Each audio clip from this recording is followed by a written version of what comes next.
हिरासमेंट जी जॾहिं पाण ॻाल्हि कयूं था त असांखे जेका व्यूअर्स आहिनि जेके असांखे ॿुधनि था, मुंहिंजो ख़्यालु आहे मेजॉरिटी जेका आहे उन्हनि खे शायदि ई ख़बर हुजे त हिरासमेंट आहे छा ऐं कहिड़ा कहिड़ा एक्ट आहिनि जेके हिरासमेंट में शामिलु थियनि था। हीअ हिरासमेंट जेका आहे पाण ॿारनि वारी जेका आहे उन बाबति आउं पुछणु चाहियां थो त जेका चाइल्ड हिरासमेंट आहे उहे कहिड़ा कहिड़ा एक्शन्स आहिनि जेके इन हिरासमेंट में फाल थियनि था, त जीअं जेके बि असांखे ॾिसनि था उन्हनि जे साम्हूं या उन्हनि जे भरपासे ओड़े पाड़े में जेकॾहिं अहिड़ो को एक्ट थींदो हुजे त हू उनखे नोटिस में आणनि।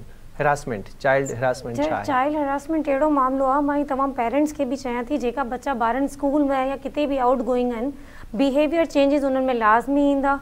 अगर उन्हनि जे साथ कोई भी हिरासमेंट आहे, कोई भी उनखे ढिजाए थो कि अगर ही ना कयो तो मां ही करे छॾींदो, जेका ॿार नंढा स्कूल में भी हूंदा आहिनि इन्हनि सां बि हिरासमेंट ठही सघे थी, कॉलेज गोइंग गर्ल्स सां बि ठही सघे थी। इन्हनि मां अग्रेशन ईंदो, इन्हनि मां जेका एंगर आहे ई आहे और हाइपर एक्टिविटीज़ उन्हनि जी थींदी और इन्हनि जी स्कूल जी परफॉर्मेंस जेका सफ़ा डाउन थी वेंदी। अगर कोई भी ॿार साथ हिरासमेंट थिए तो के ॿार एतिरा नंढड़ा हूंदा आहिनि कि कोई सां ॿुधाए नथा सघनि, उन मां एंज़ाइटी जी तादाद जेका वधी थी वञे, ठीक है, सडन उन जो जेका वेट आहे उहो लॉस थियो पियो और उन्हनि जो कॉन्फिडेंस लेवल लो अचे थो, उन्हनि खे स्लीपिंग में प्रॉब्लम थिए थी। अगर अहिड़ा कोई भी मसला ईंदा आहिनि ॿार जे साथ तो पेरेंट्स खे लाज़मी ॿार ते तवज्जो ॾियण जी ज़रूरत आहे कि चाइल्ड हरासमेंट जो शिकार तो न आहे। ॿारनि खे कोई भी कम सां धिरचाइणु जस्ट लाइक अगर ॾिसूं तो समटाइम अहिड़े स्कूल में भी थींदो आहे कि कोई जेका टीचर हरास करे तो ॿार खे, या समटाइम कोई भी हुई so just like get keeper आहे, सफ़ा कुछ भी आहे, तो ॿार एतिरा नंढड़ा हूंदा आहिनि कि घरे अची ॿुधाए न सघंदा बिकॉज उन्हनि खे फेयर हूंदा आहिनि। तो अगर ई सभु कुछ चेंजिस ईंदा आहिनि तो लाज़मी पेरेंट्स के भी इनमें ॾिसंदो आहे। ऐं चाइल्ड हरासमेंट जी जेका सज़ा आई, कहिड़े भी ॿार के अगर चाइल्ड हरासमेंट कोई करे तो और साबित थिए थी तो कम अज़ कम जेका 10 सालनि जी सज़ा थिए थी इनमें, ठीक आहे, और जेका 1 मिलियन फाइन आहे इन जे अंदरि। अच्छा, ये केस कहिड़ी अदालतुनि में हलंदा? ये का स्पेशल कोर्ट आहे या जेके रिवायती अदालतूं आहिनि पाण वटि? सर, जेका रिवायती अदालतूं आहिनि सेम उन्हनि अदालत में एफआईआर दाख़िल थींदी उनजी? बिल्कुलु, लोकल पुलिस कंदी। अच्छा, लिगारी साहब, चाइल्ड अब्यूज़ छा आहे? साईं, चाइल्ड अब्यूज़ उहे जॻहूं, उहे इदारा जिते ॿार जेके उहे कमु था कनि, हिकिड़ो उहो। ॿी ॻाल्हि इहा त चाइल्ड अब्यूज़ असांजे जेके तालीमी इदारा आहिनि उन्हनि में बि थिए थी। उन्हीअ में उस्ताद जेको आहे फॉर एग्ज़ाम्पल अगरि हुनखे अहिड़ो को दड़को थो ॾे ऐं हू हुन सां हीसिजी थो वञे, कुझु चवण जे लाइ तयारु बि न आहे, हाणे उन सां अलावा जेको आहे उहो चाइल्ड अब्यूज़ में मारणु आहे ऐं उन खां अलावा जेको आहे उहो धकणु आहे, सभु कुझु इहे सभु शयूं चाइल्ड अब्यूज़ में अचनि थियूं। उहे इदारा, उहे वर्क प्लेसिस जिते बि कंहिं नंढे ॿार खे अगरि जिस्मानी तरीक़े ते या ज़हनी तरीक़े ते अहिड़ा के अल्फाज़, अहिड़ो को जिस्मानी तशद्दुद या जेको भी अगर इन वज़ाहत जे दायरे में अचे थो उन खे चाइल्ड अब्यूज़। अच्छा, स्कूल में ॿारनि खे मारींदा कुटींदा बि आहिनि? साईं बिल्कुलु, इन ते हिकिड़ो ॾाढो सुठो कानून पास थियल आहे, the Sindh prohibition of corporal punishment 2016 जो सिंध असेंबली में पास थियल आहे। उन जे मुताबिक़ हिकिड़ी कमेटी ठहंदी आहे, उन में जेको कॉलेज जो या स्कूल जो हेडमास्टर हूंदो आहे उहो, उन खां अलावा हिकिड़ो को पेरेंट हूंदो ऐं हिकिड़ो सिविल सोसाइटी जो मेंबर हूंदो, उहा हुते बाक़ाइदे कमेटी ठहंदी। उन्हीअ में अगरि जी मां अर्ज़ु रखियो त जेके असांजा उस्ताद साहिबान आहिनि उहे जे अगरि कंहिं बि क़िस्म जी ज़हनी या दुश्मनी उन्हनि ते जेको आहे उहो जिस्मानी तशद्दुद कनि था त उहो उन कमेटी में रिपोर्ट थींदो।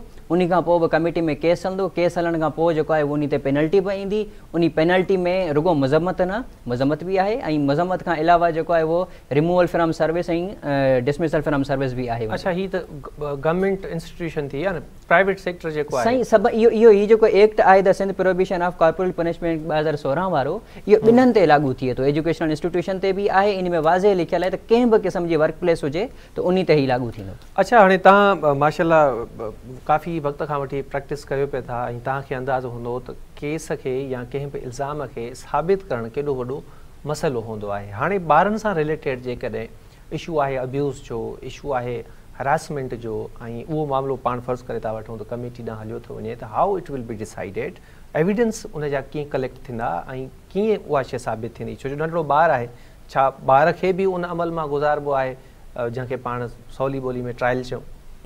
साईं बिल्कुलु, इन में लॉ ऑफ एविडेंस जे मुताबिक़ उहो ॿारु जेको सवाल खे सम्झी सघे त उन खां ज़रूरु जीअं असांजी जेका आड़ी पुछा थींदी आहे, चीफ ऐं क्रॉस एग्ज़ामिनेशन थींदी आहे, उन में उहो ॿारु जेको उन ते उमिरि डिपेंड न आहे त हेतिरी उमिरि जो हुजे या हेतिरी उमिरि जो न हुजे। उन में सिर्फ़ु इहो आहे त अगरि जे हुन जो एतिरो सेंस आहे ऐं हू सवाल खे सही सम्झी सघे थो ऐं जवाबु ॾेई थो सघे त उन्हनि खां उहो ई जेको आहे उहो माना सवाल जवाबु चीफ ऐं क्लास में थींदो। नंबर ॿी ॻाल्हि त एविडेंस कलेक्ट करण जो तव्हां सवाल कयो, उन में इहो त लॉ में त लिखियलु न आहे, पर मुंहिंजो पर्सनल तजियो इहो आहे त जेके एजुकेशनल इंस्टीट्यूशन या वर्क प्लेसिस आहिनि उन ते गवर्नमेंट उन्हनि खे इहो पाबंद करे त हुते CCTV कैमरा ज़रूरु हुजनि। तो उन मां इहो थिए थो त अगरि जे फॉर एग्ज़ाम्पल को अहिड़ो उस्ताद आहे, को अहिड़ो उनजो मालिक आहे, मैनेजर आहे, अगरि उहो जिस्मानी या ज़हनी तौर ते कुझु चवे बि थो, अॼुकल्ह त साइंस एॾी तरक़ी करे चुकी आहे त उहे कैमरास बि अची विया आहिनि जिन्हनि में आवाज़ बि रिकॉर्ड थिए थो।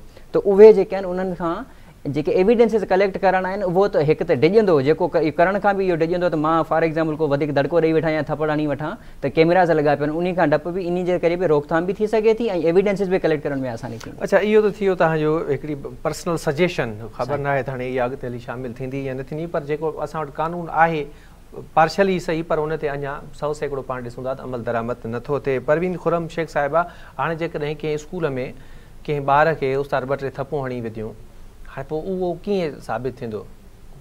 छो जो असां वटि आहे त नॉर्मली जेकॾहिं कंप्लेन कयूं था, तव्हां असांजा मुंहिंजा ॿार आहिनि, मूंखे न आहे ख़बर तव्हांजा आहिनि या न आहिनि, पर मां त जॾहिं कंप्लेन कंदो आहियां प्रिंसिपल खे त पहिरियों जेको जवाबु ईंदो आहे भई टीचर चए थो त मूं थपूं न हुयूं आहिनि, मूं ॿार खे न मारियो आहे। त हाणे इहा शइ साबित कीअं थींदी? सर, साबित करण जो मामिलो ॾाढो ॾुखियो आहे, त हिन करे CCTV कैमरास स्कूल में बि हुअणु लाज़मी आहिनि, बिकॉज द चाइल्ड जी सेफ्टी लाइ और हर शइ लाइ। ट्रायल में हर चीज़ के हरासमेंट के या चाइल्ड अब्यूज़ के साबित करणो ॾाढो ॾुखियो आहे। ऐं तव्हां वटि एविडेंस न आहे, एविडेंस तव्हां मूंखे ॿुधायो बीइंग अ एडवोकेट छी मतिलबु कोर्ट में कीअं पेश कंदा? अगर को भी टीचर टपड़ू हणे तो ये गाल बिल्कुल सही आ, बीइंग अ पेरेंट्स मां भी स्कूल वेंदी आ तो टीचर ही चदे पापा मुंह कोना मारियो आ बार के, तो हिनजी करे ॾाढो ॾुखियो आहे ट्रायल के साबित। इन अमल सां बार ते ॾाढो जेको ज़हनी तौर आहे वो मुतासिर थींदो आहे ऐं दबाव जो शिकार थींदो आहे। त मुंहिंजो भी ज़ाती ख्याल इहो ई आहे त ही अहिड़े क़िस्म जा जेके कानून आहिनि त उन्हनि खे घटि में घटि ईअं लेजिस्लेट कयो वञे जो उनजो जेको सौ सीधो फ़ाइदो आहे उहो ॿारनि खे ई थिए। पंहिंजे कानून में वो काज़ ऑफ एक्शन पुछंदा आहिनि न, त भई रीज़न छा आहे।